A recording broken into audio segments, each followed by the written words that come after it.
Hey, there we are. It's Sunday, and this is Ask for Help, the TFL live stream that I do with my good friend, Brian Baker. Your mic's not on. Sunday. Sorry, your mic wasn't on. That was my fault. Oh, yeah, mute me now. I see. I see what happens. Engage in the audience is like, nope, mute. You're not allowed. And you know what? Admittedly, that was partially my fault too, because I have a new audio board just sitting loosely in front of me here, and I'll try and get a photo of it later for you guys here. But I'm doing a little bit of different audio shaping, so if I sound better, give me a thumbs up. If I'm not, give me a thumbs down. Let me know in the chat, and we will play more with this fun audio stuff. But happy Sunday, everybody, regardless. Hey, how did you guys like the music? Put a comment over in the chat today. Also, I want to welcome my lovely wife, who's way over on that side of the room. Jerry is manning the chat today, and she will be putting up your questions here on screen.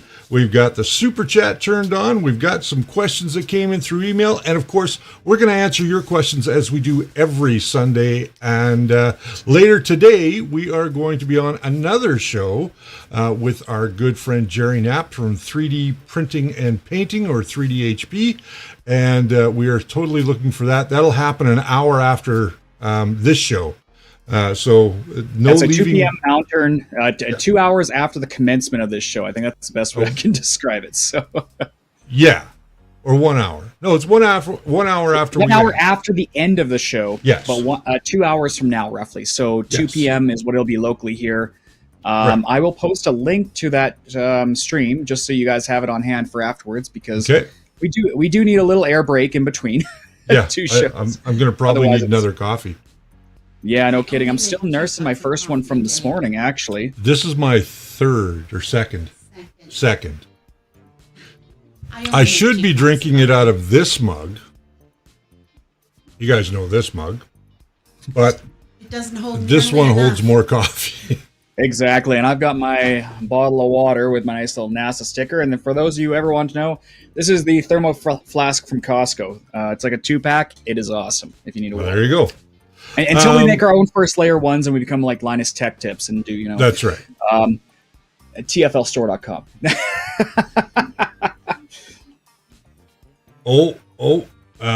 Peter's just saying his birthday present just arrived, and it's all set up. Mingda D3 Pro did my first print this morning, came out perfect. Awesome. We love Mingda products around here. We have no problem with them, and they seem to be working perfectly for us. So I'm going to show you how to do a hot end swap coming up on a show here very soon on the hot end swap, because it's not an upgrade, it's just a swap. So if you have problems, I'm going to show you how to do that on an upcoming episode. Brian, do you want to welcome everybody today? I was going to say I've got to take a big sip because there's a lot of you here. Okay, so you go for it. Nothing beats water in the morning. Our hydro homies, you know. Okay, we have. Now, bear with me. This is dynamic based off the chat list, so it might bounce around a bit. But we have 3D Obsession, Accord XTC, and DJ Minima, Bob Love, Brad Pond, myself, Brian Baker, David Sell, Dim Lathe, Dominic Versetto, Dwayne King, Dwit 3D, thank you for being a member, Jerry L, Guy on a Moose. Okay, that I'm sure there's a story there. I want to hear that. Henry Stoffern, another great member. Thank you for joining us today. John Kruger, Joseph Jolly, who's a member. Thank you. Jorgen Kaink, hopefully I got that right. Peter Reynolds, another member. Thank you. Pure Life RC1, TJ, another member. You guys are all awesome members, by the way. Thank you for joining the membership program. Radmaster, Robert 954, another great member there. Stephen Poole, and TSWG, the Rocket program. If I missed any of you, just let me know in the chat, because it does change dynamically. You can thank YouTube for that one. Yeah, thanks, YouTube. Thanks, YouTube. Okay. Luigi American and Stephen Poole. There we go. There we go. Hello to everybody. Welcome from around the world, wherever you are from. We saw some people putting in. We got some people from the UK, Wales. We got the Netherlands. We've got Calgary. Where'd you say? New Brunswick. New Brunswick. We got them from all over. We're all over You know, one of these days we're going to build a wall. I know they kind of did it at Spill 3D at some point, but we need to do a wall. And if you guys tell us where you're from, we'll add you to a wall. Like, add your username and on a wall. Like, have a first layer map. That would be pretty cool. That would be. Hey, we should 3D print that map. Yeah, there you go. I'm working on. So, I don't really, since I won't produce a video on it, I'm doing some playing around with extracting topographical information and making it into maps. And I don't know, maybe I had a psychic link with another guy in Calgary because he's doing a similar thing, but he's doing the rendering side, whereas I'm doing the actual 3D model manufacturing. So, hey, I don't mean to cut you off, but 3D Obsession is our first super chat for today, and he's got a question. Thank you so much for the $4.99. Unfortunately, our super chat button is broken. No, hang on. I got this new soundboard, so I'm going to crank my low frequency all the way down to plus 15. Super chat. Would that ever distort? Okay, hang on. Super chat. It's the plosives. But yeah, there we go. We got a super chat for today. So what is your opinion on the Voron printers? Well, let me first say this, that I think the Voron is a good printer. I think it's a good design. I think it's a little bit overkill, in my opinion, but it is sturdy. Apparently it works well, and I know a lot of people that when it came out as an open source printer, people did a lot of building. It is fairly expensive to build, so just bear that in mind. So, if you don't have the skills to build something that big, then I would start with something else first, just to kind of sharpen up your skills a little bit, and then go ahead and make something like the Voron. Now, what I do like is everything is configurable on their website. If you've never checked on Voron design, they've got different designs. They've got a configurator to tell you which parts to buy. They've got the CAD files. They've open sourced the STL files on GitHub. And they got a gallery of different builds too, so you can see what it's going to look like in the end. I thought they were selling these for a while, but I'm not seeing anything available for sale on their website. But the basis around it looks like they use rack and pinion, which is a much more industrial strength version of instead of using belts, because your gears and everything, it's all forged in metal instead of an actual belt. They seem to have a lot of things right. Now, the first time I had heard of Voron was about 6 months ago when I'm still in the process of building my big wacky printer, and someone's like, "Oh, just like a Voron." I'm like a what? And you gotta love that feeling when you've done all the research, done all the work, and then someone did it way easier than you did it. So, any kind of kits, generally, from my experience, the most user success I've seen is building a Hypercube Evolution. You can find that on Thingiverse. That one, there's two different versions. The new version, I believe, uses 3030 aluminum for the main frame instead of 2020 and 2040. However, they got an Excel file in there that you can open it with LibreOffice if you don't have Microsoft Office. You can type in all the parameters of what you want for your dimensions, and it will give you a report, a BOM, which is a bill of materials for those of you not in the industrial realm. And you can just go and order all the parts and assemble and 3D print it yourself. And I've seen some great success with that. So we've thought about doing a Voron. Brian and I, we've thought about doing a Voron at times, and we just get so bogged down with other stuff. But we do have some great stuff coming your way. Let's rewind to yesterday. For all of you out there that are part of our group and part of our family here, you know that we put up our brand new episode on Matter 3D's PLA filament. Now, let me tell you a little bit about the company as a whole. They are a company based here in Canada out of Victoria, British Columbia. And my native stomping grounds, for those who don't know. There you go. A little something you learn about me today. And they have started to make filament. And their filament, in my opinion, is probably the best I've used in a long, long time. So with that said, I know a lot of people were asking, well, their website doesn't look great. It doesn't tell me where to go. That website now, I believe, is under construction. You should be, if you go to their website now, is matter3d.com, you will see that there should be an under construction page there. Yeah, it's a vanilla WordPress park holder, a placeholder, if you will. So don't think that the website was compromised or anything like that. I think I can speak a little bit on the basis of this. Was that your guys' response to this has been huge. Yes. And I don't think they anticipated that much right off the bat, because basically the product is officially launching a little later this week they weren't going to around a little bit. They actually weren't going to do the official launch till the 15th of February, but they're moving it up now. And we are going to be a part of that launch. Next Saturday on this show, we will have Amon Baines, one of the owners of Matter 3D, on the show, so we can talk about his products.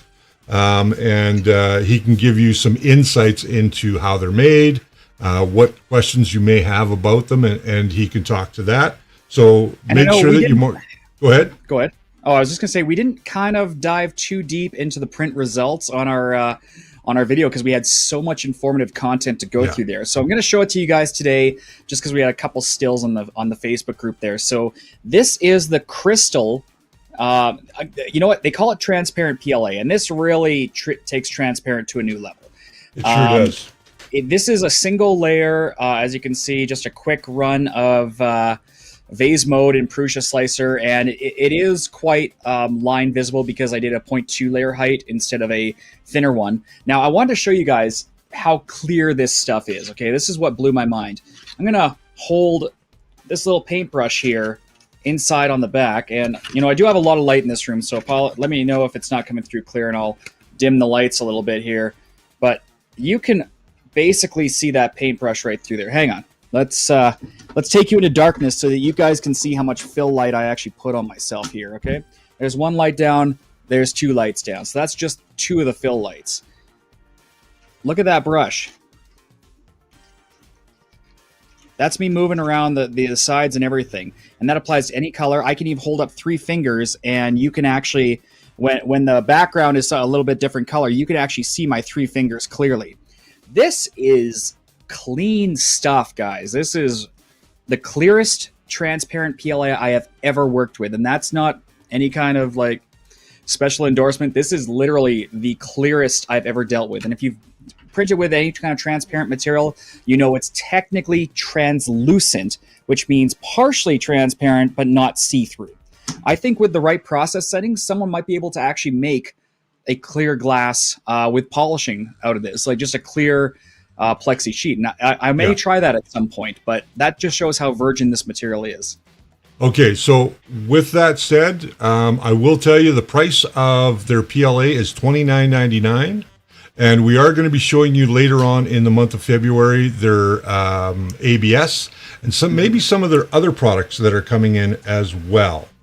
Yes, they have a matte black ABS that I have been playing with. And for those members, actually, who have joined us on the YouTube memberships and who are seeing my Tuesday tips, the recent video on printing ABS with a draft shield was actually printed with a sample reel of their performance ABS.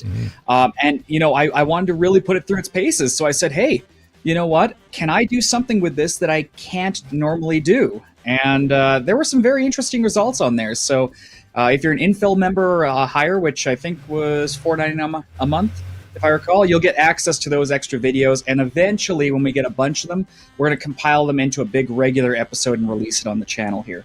Yeah. Okay, so welcome to Infill. Welcome to Infill Snapshot. Nice to see you there. You will now start getting our regular stuff. And the Discord is up. Right now it's open to everybody. We're working on doing a special members section where Brian and I will be able to answer your questions during the week. So just so you guys know, the Discord is up. Brian, last week you put in, I believe, a link to our Discord. I did, and I will post again in the chat here today. Okay. Now, just bearing in mind, it is growing.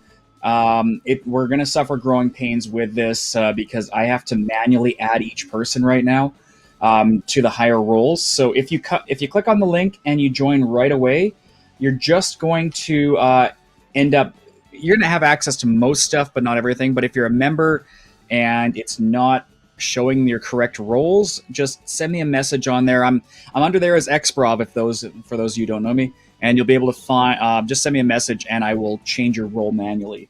So let me just find Let's get to TSWG, the Rocket Program's question here. He says, I have an ET4 printer, and whenever I start a print, I can only describe it as a seizure.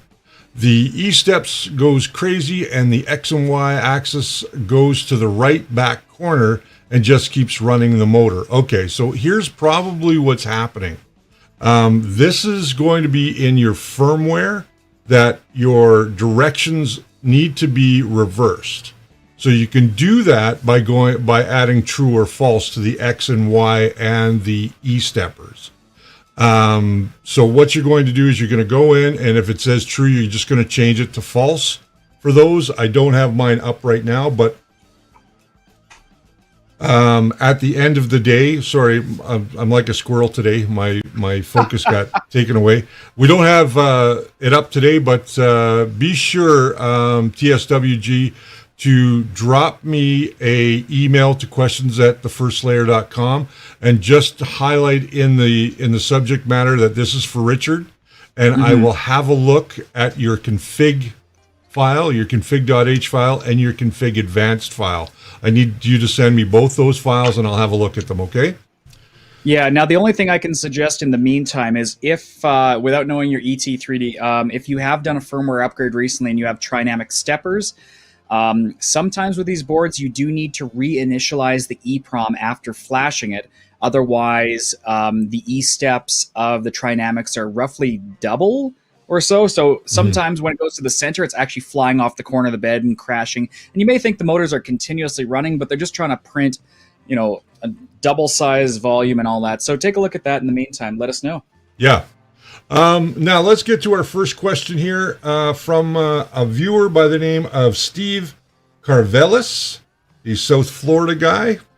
He says, first, I'd like to thank both of you guys for pointing me in the right direction. I'm ordering the E3D V6 all-metal hot end with the titanium heat break added in, plus some of this and some of that, which I'd like your input on. Do you think or know if I would require the PT100 upgrade kit to work with the CR-10 V2 printer? I got the new hot end, which looks as if it might be able to drop in the replacement, the new heater cartridge to provide more heat, and plated nozzle heater block, or plated copper heater block, to better hold and moderate higher temperatures, along with the Nozzle X nozzles to retain hardness and wear resistance at higher temps when using carbon-filled filament. Who would you recommend as a good source for filament of a more exotic nature, i.e. CF nylons or CF polycarbonates, etc.? Decent filaments without breaking the bank, as I have spent a good amount of money on my current upgrade project, LOL. If you might be able to shoot me an email with some information, I would greatly appreciate it, as I am not likely able to view your live shows, as I will be working away from home this weekend. Thank you again. Steve, I will shoot you an email back. However, I do want to let you know that if you are going to put in the higher temp heat cartridge, you are going to have to make that change in the firmware to reflect that.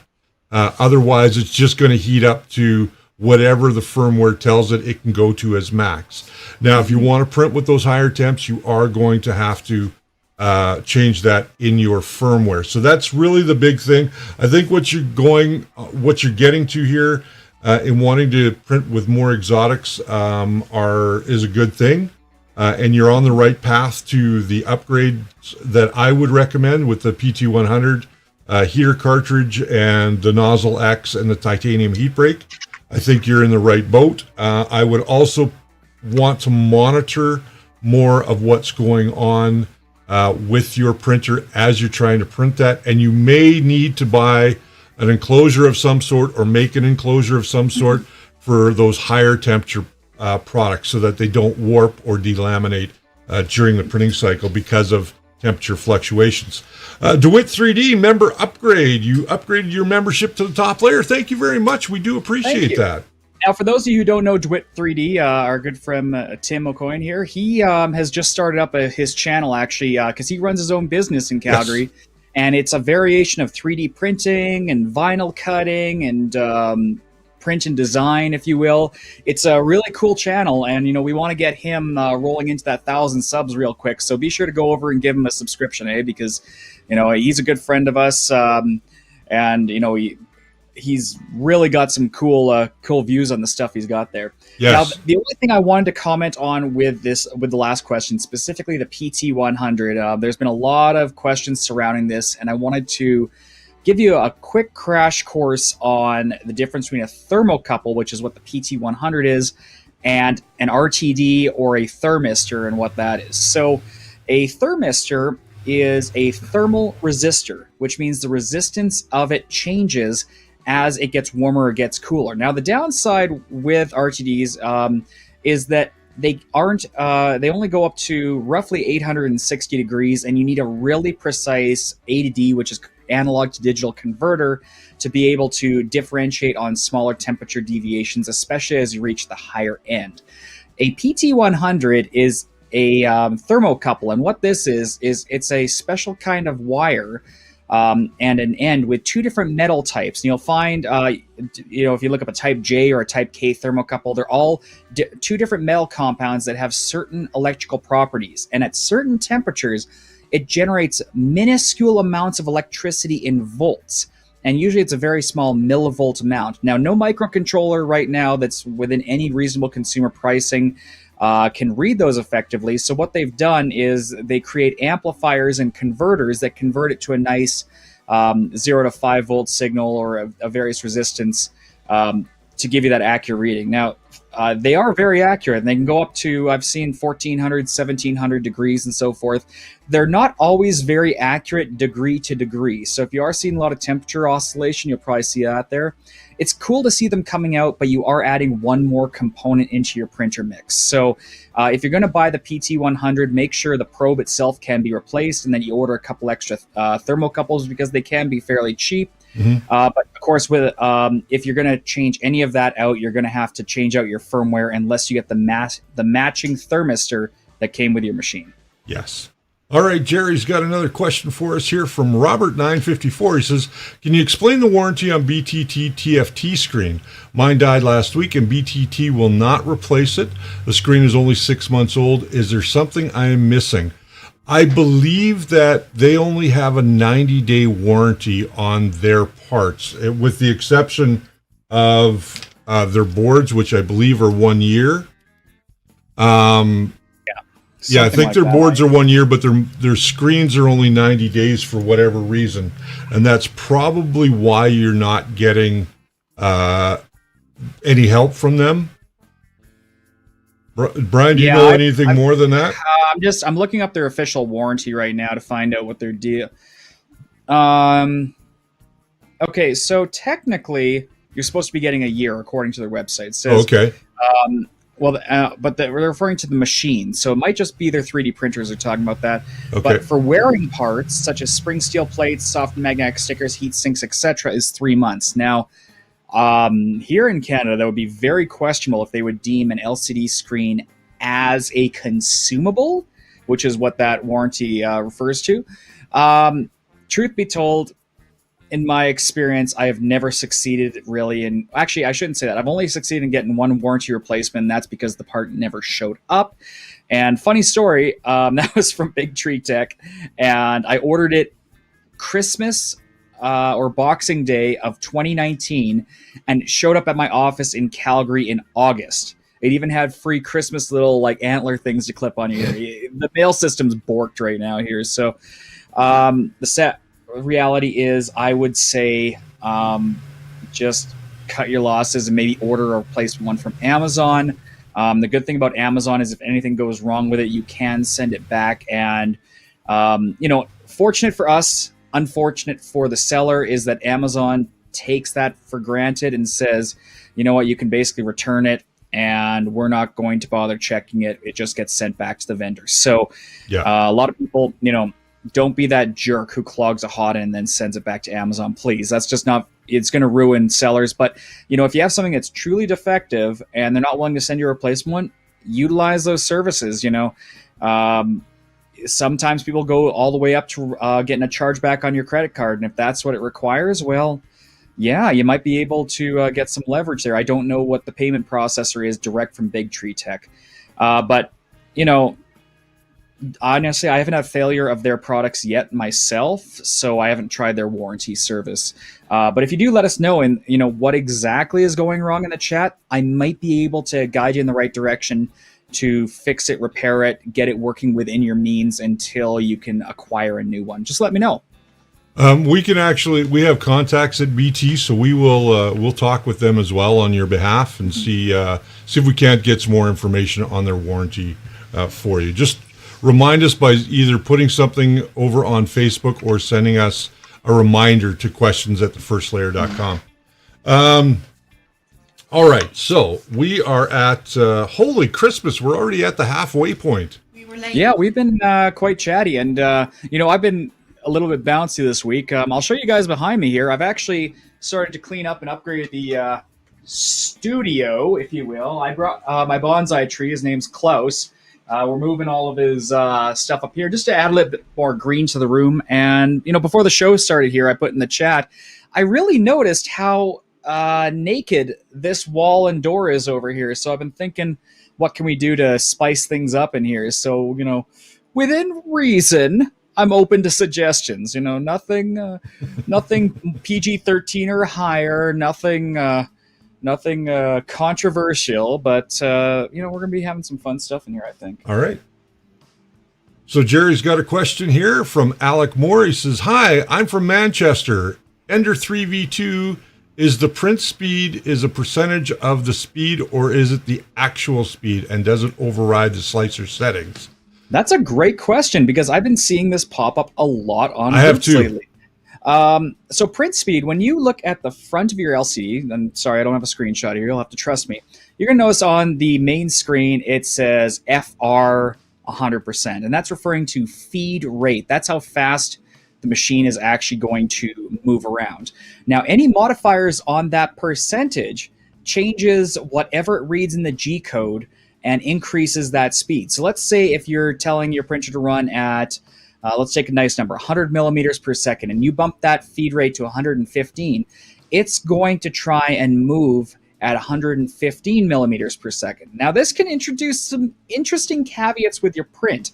Sometimes if you're telling it to execute the code that fast, and it thinks, okay, the slicer thought, okay, it'll have time to do this move and do the next thing. If you crank that high enough, you may actually start saturating your printer's print buffer, and you might start seeing bouncing around and jerking as it's waiting for new commands to come into it. So I don't usually advise on increasing that feed rate. However, if you're having a hard time laying down that first layer and you don't want to go back to your computer, slow that thing right down to 50%. It's still going to extrude the same amount of material. It's just going to do it at half the rate. And usually I will do that if, I know that the main print speed's fine. It's just not taking for the magical reason of the day. I'll slow that down to 75%, 60%, let it lay down evenly, and then I'll slowly move it back up to 100% on the continuing layers. But of course, our advice is if you feel your print does need to go faster, update your slicer settings. Because you may still want to keep that outer layer a little slower for a cleaner print, but you might want to boost the print speeds on the inside. And since 100%, that feed rate impacts everything, there's a lot of things that will be impacted that you may not think about. All right, so let's get into our next question, which is not really a question, more so it is a thank you from Gary from Cochrane, Alberta. He says, here is not really a question, but advice for people having print problems. He says, I'm having a ton of problems in the last few weeks of my first layer not sticking properly and stringing and not clean prints at all. Finally, though, I would change the nozzle, but the printer is only 3 months old. People have to learn to type, or I have to learn to read. But though, oh well. When I went to change the nozzle, I found out that the tube on top of the hot end had been loose. But even the slightest wobble when dealing with 0.2 millimeter is a big deal. Yes, it is a very big deal. So tightened it up and replaced the nozzle and re-leveled the bed. Now I'm getting prints again as smooth as a baby's bottom. Just thought I would pass that on to all of your YouTube followers. He does include a pic, but we don't have it here. And I'm going to tell you exactly what he's talking about. He's talking about that little Bowden coupling right there. That, if that is loose, and here's the thing. I'm going to go to the overhead for a second here. Let's go to the overhead shot. Okay, so what he's talking about is this coupler right here. If this plastic thing, which has some teeth in it, and you can't really see it in there, but there's little teeth that grab the Bowden tube. These cheap ones from China, I'm sorry to say, don't tend to hold the Bowden tubes quite correctly, and especially if you're using Capricorn tubing. If you're using the dark blue Capricorn tubing, this hole is still too big for that Capricorn tubing because the outer diameter is smaller than regular tubing. So what will happen is that will slip a lot as well. Even if you've got a clip underneath here where my fingers are, even if you have a clip there, it's still going to move because those little teeth that are in there are not really grabbing the tube well. So what you want to make sure of is, first and foremost, if you have a hot end like this or on a Creality product, is the first thing I like to do is change these out to one that's a little bit easier to use and it's not quite as sloppy as these, and your tube won't move around on you. Yeah, you pretty much got it there. Now, with these Bowden tube setups, the reason why Bowden tubes have so many problems, and I think I can probably actually show you right now. We're not all immune to this. It's happening to me right now, and you can see what happens is let me see if I can get that in frame and I can talk about it without actually holding the camera. There we go. So what happens is eventually, if there is any kind of wiggle on that tube back and forth, the fact is it's going to rub against your PFTE. And what happens, if I move it a bit more to the right, you should be able to see it here. You'll see it grinds a groove into your Bowden tube. And these little fins, one of the things will happen. Either eventually it's going to rub itself down to the point that there's nothing left to grip on, and it'll start shimming in and out about 1 centimeter, and eventually those movements will be hard enough that you can actually overcome the grip of the little metal teeth in the Bowden connector, and it'll pop out. Sometimes it can actually rip the teeth right off, and then your Bowden connector is basically done. One of the things you can do is you can actually sometimes I've actually super glued them inside there. It's not a great practice, but if you know for sure that your teeth are gone and you don't have an extra Bowden connector on hand, you just screw it in, get it in there tight, and give it something to adhere to. It won't last forever. It's not perfect. It's kind of a quick fix, but I've tried tape, I've tried everything, and that's kind of the only thing that will hold it into place. But these are a guaranteed fail point at some point over time. It's just random based off your printing properties, how well you connect it in the first place, the manufacturing of that specific piece of line, and if there's any play versus the standard spec. There's a whole bunch in there. So that's just kind of your crash course on those connectors. I'm hoping someone comes out with something better in the future. Maybe like a threaded system that the Bowden tube can thread into a hole so that if it's sliding, it has to rotate. Something like that. I'm hoping so too. We've got some upstairs in our lab, in our print lab, but we don't have any down here in the studio. So we will be showing. What I'm going to do is I'm going to find, if I can't find one, I'm going to make one in Fusion 360, but a cross section of what those look like and how things work in them for you guys for a later video. Jerry, have you got another question over there? Alrighty. So this is from Brad Pond. He says, is there a reason why people don't print in layer heights that are multiples of 0.04? Are some models using steppers at full step more or less than 0.04? Or is the 0.04 thing not well known enough? I'll tell you exactly what's going on there. It is not the fact that they can't print at 0 point or 0.04. What it is, it's all dependent on the length of the spacing in the lead screw. So when we go into, we'll use Creality as a starting point. They have a point. It's 0.04 for 0.04 for Creality, but you can't go that low. The lowest you can go is 0.08, because if you go any lower than that, for whatever reason, it just doesn't work very well. And both Brian and I have tested that. There's math that goes into the lead screw length, and mostly what people have is an 8mm lead screw with it's an 8mm lead screw with an 8-2 pitch, if I'm not mistaken. Yeah, it's it's 4 turns, right? Yes. 4 turns, 2 millimeters per full rotation, and that's what it comes down to is your lead screw in there. Now, if we really wanted to get into some, I'm going to try and keep this super basic, guys, so bear with me here. Yeah, let's not get into too technical. We got a quick spreadsheet here. So on average, your stepper is 1.8 degrees per pulse, okay? And so that's a full step, right? That's one step. Now, if your rod is, let's say it requires, I believe it's 400 millimeter or 400 pulses per millimeter. So if it takes 400 pulses to get 1 millimeter, we divide that by 1. Let's see if it's actually gonna math here a bit. And that gets us actually 0.0025. Now that number doesn't line up with your 0.04 millimeter, but the reason this is here is because of microstepping. So by default in the firmware, we and pretty much every chip out there uses 16 microsteps. Okay. Now because of that, it actually creates virtual steps in between those 2 stepper points. Like what? So effectively, if we were to go and take that 400 and divide by 16, I keep forgetting my equals sign, so you guys can laugh my Excel game here. It would take 25 full steps to be 1 millimeter of movement.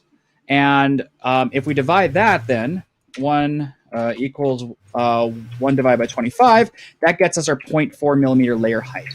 So when you start playing with your firmware and you see 16 microsteps and you see 400 steps per millimeter, you actually, in theory, in the perfect realm, can increase your layer heights in quantities of 0.0025 millimeters.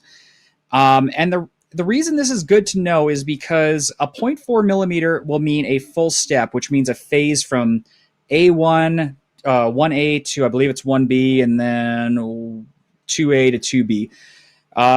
You can go at that 0.04, and in theory, on some machines, it will make it much cleaner. However, what if you start having baby stepping or you start having probes or anything, you're actually going to position yourself somewhere in between that phase. And I'll try and make a video on it with some infographics and stuff.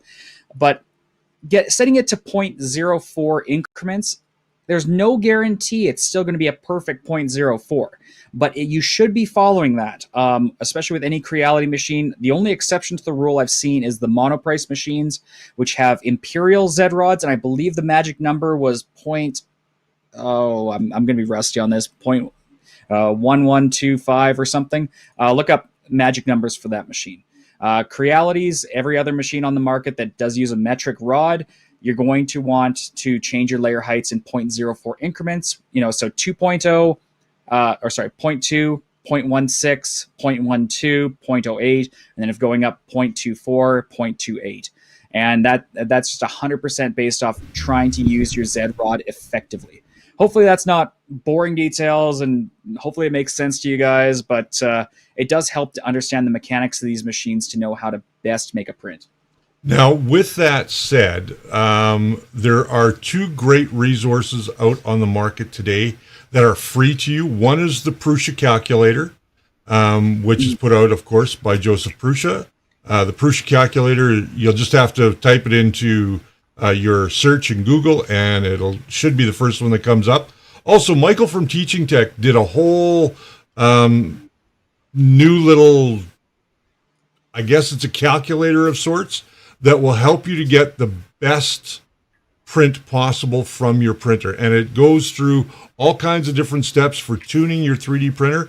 It is a really, really good calculator, and it works really well. Both Brian and I use it quite often, and I highly recommend both of them. We're not going to try and reinvent the wheel here. We're going to point you in the right direction to get the best resources for your 3D printing. Jerry, what do we got for another question?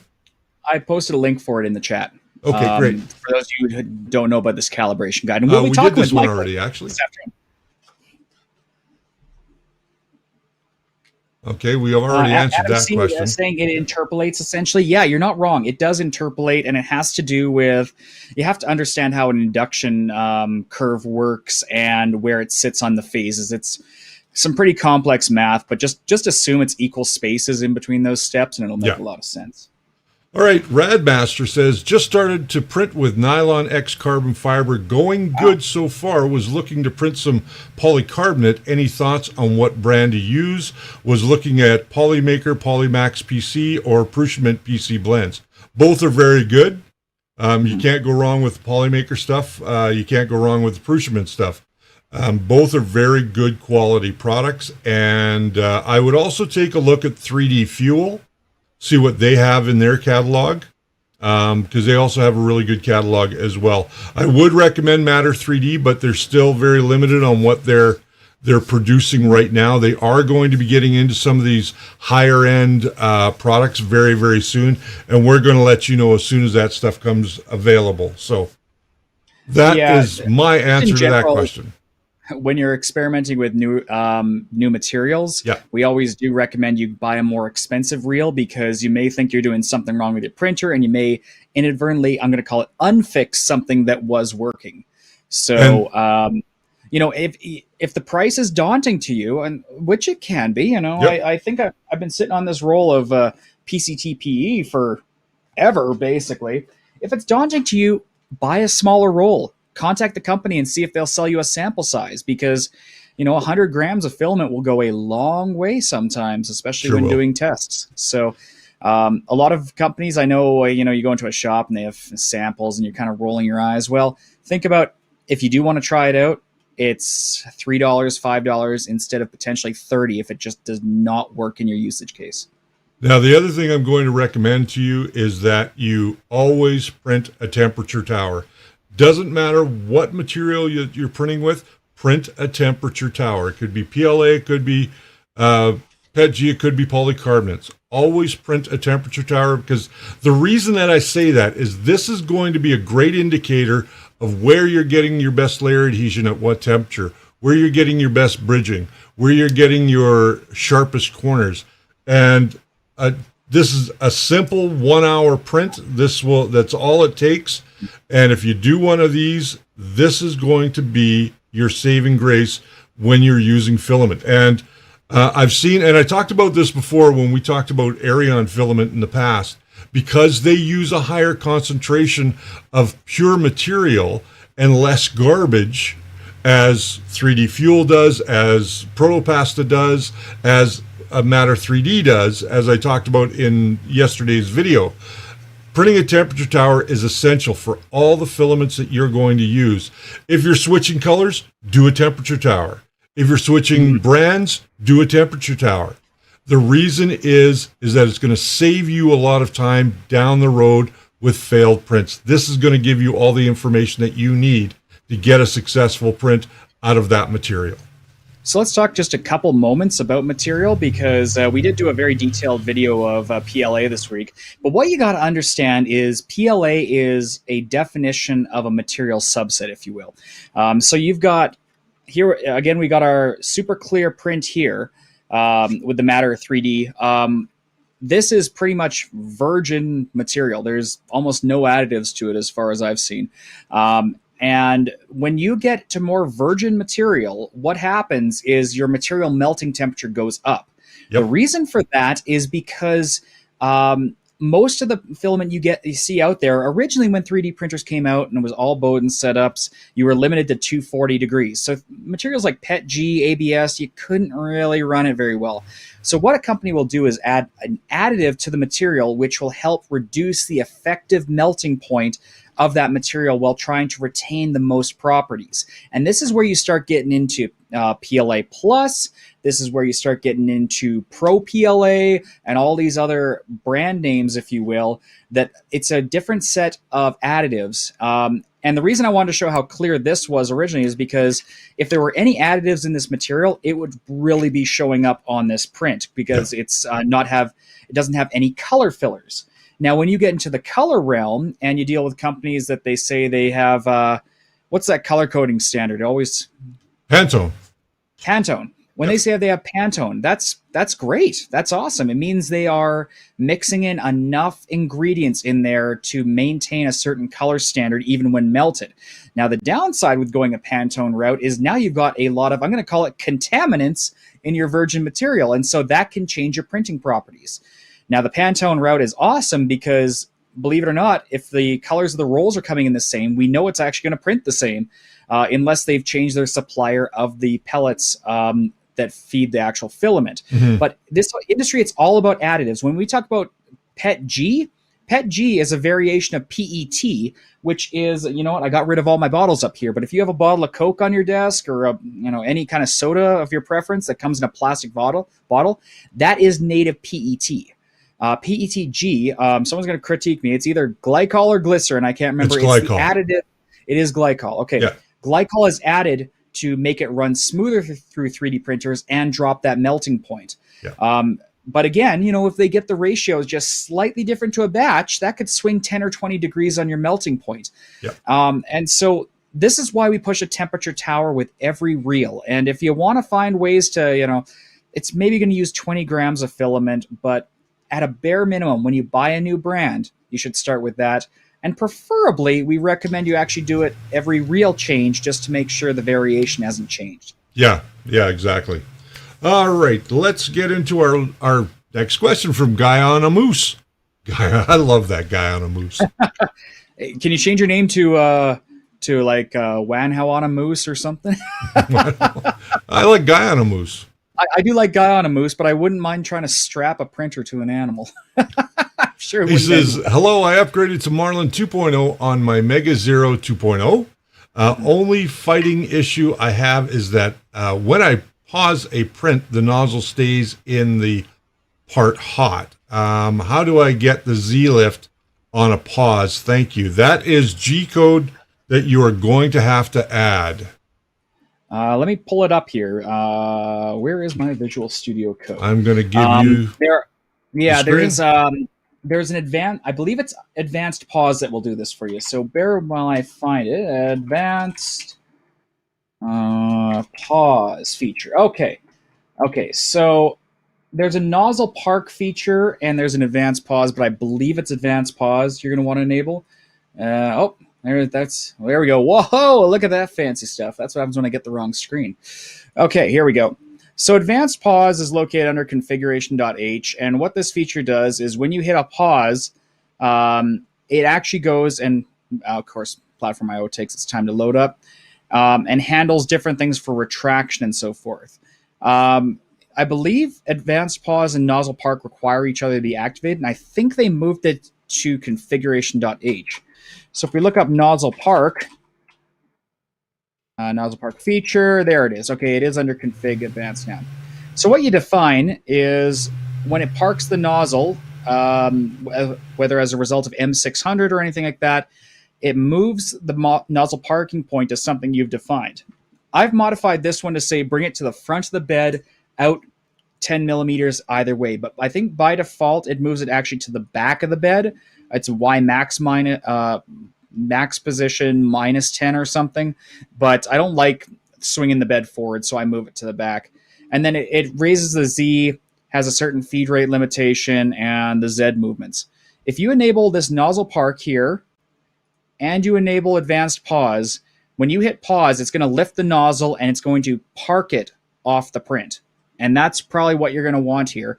It doesn't do any kind of cool down, but it also gives you the filament change option where it will move it away from the print, unfeed it, and allow you to purge more filament into it.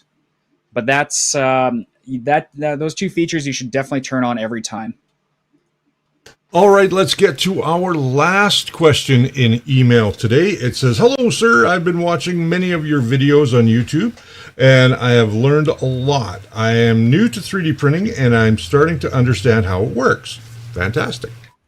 I was able to upgrade from the Creality firmware to 2.0 following your videos. I have a version 2.1 motherboard, and I recently installed the BLTouch 3.1, but the nozzle keeps on crashing to the bed and the BLT flashes red. I've changed the polarity of the white and black wires, the Z connector, but nothing fixes the problem. If I push the BLT pin up with my finger while the Z is moving down, it won't stop. Also, I can't move the Z axis to a negative position. I would like for you to help me solve the problem. Maybe over the phone, or can guide me if you like. And I will be giving, this is from Enrique Lopez, and I will give you a phone call about this and we can touch base.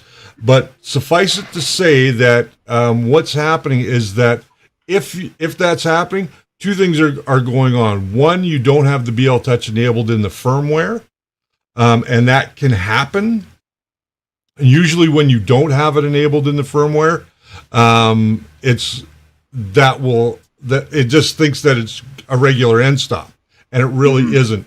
Or you've got it plugged in on the board, the 3-pin plug on the board plugged into the wrong way, and that will also cause that. It'll bring the lights on, it'll make it look like it's working, but it won't do anything.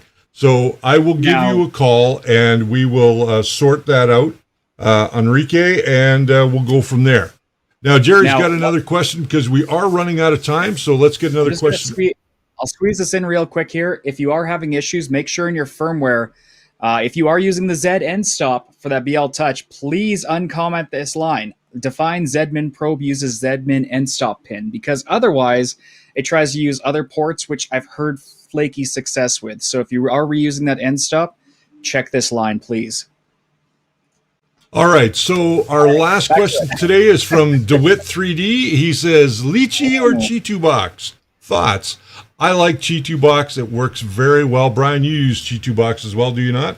I do. Now, Lychee, or Lychee, however you want to pronounce it, has been talked about quite a lot lately. Truth be told, I haven't given it my run yet, so I haven't given it thoughts. Uncle Jesse just published a video this morning on it, though, so I'd like to see his results so I can compare against it.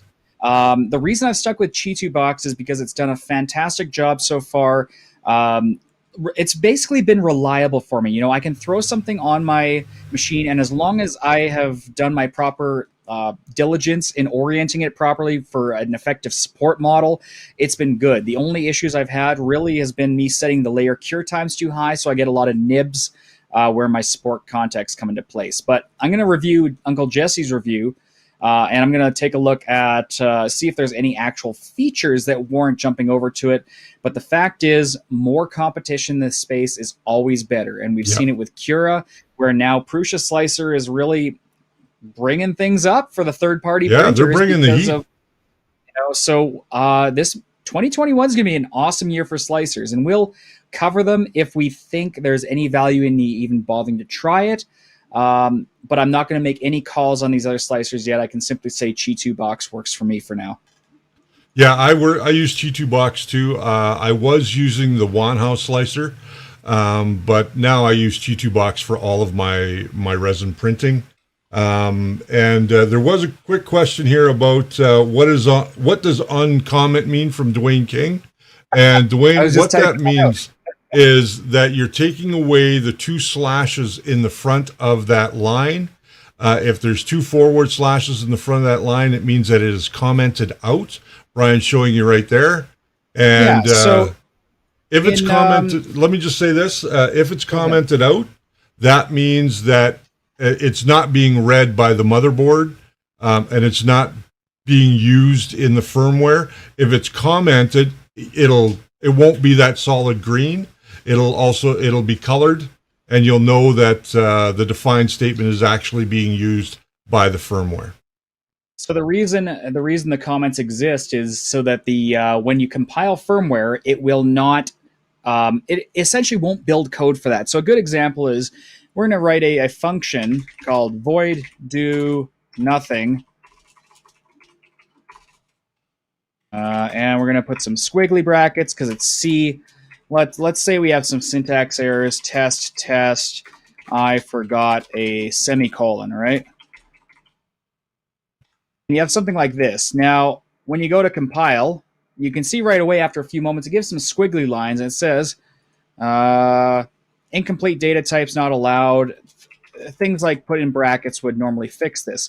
This is if you're in a C realm, but the comment allows us to go and put something in here that is a message for ourselves, extra information. And that's what we see with all these commands up here. So let's say we define a function and we want to remember later what it does. So we can say, this does absolutely nothing.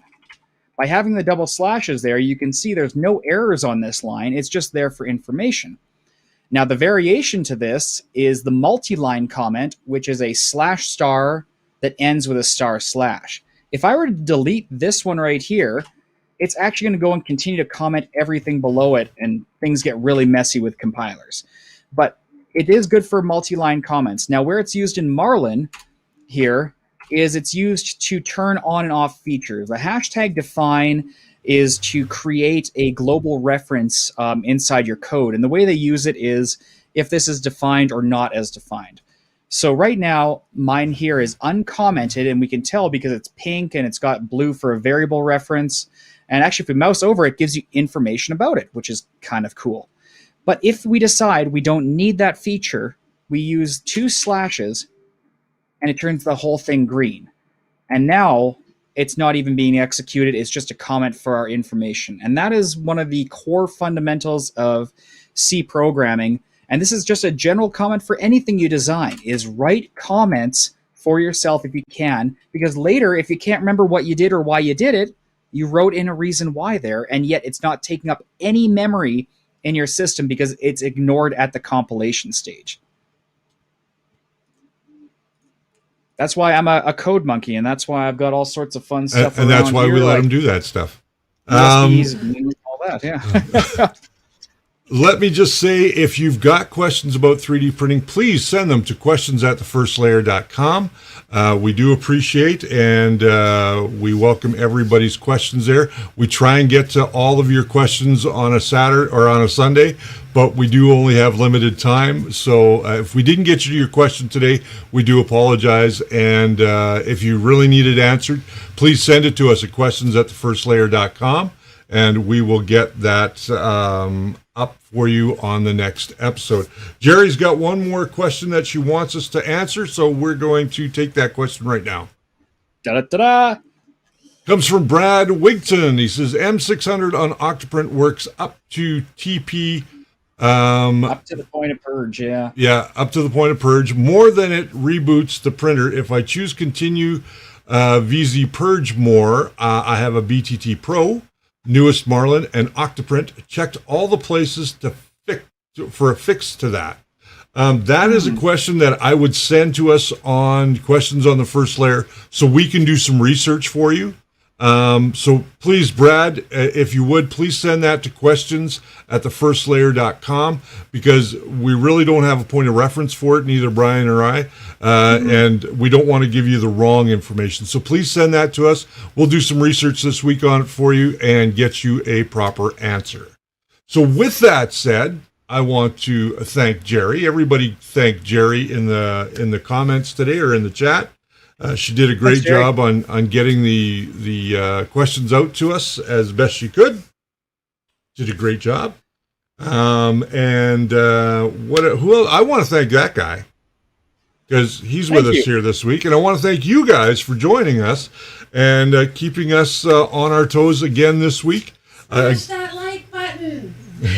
Yeah, give us a like there. And for those of you who joined us late, I'll approximately 1 hour from now, we will be joining Jerry Knapp on the 3D printing and painting channel, along with Michael from Teaching Tech, potentially Chris Riley, and Tim from TH3D. So I'm going to post that in the chat there. You guys got an hour break, so go have your lunches and all that.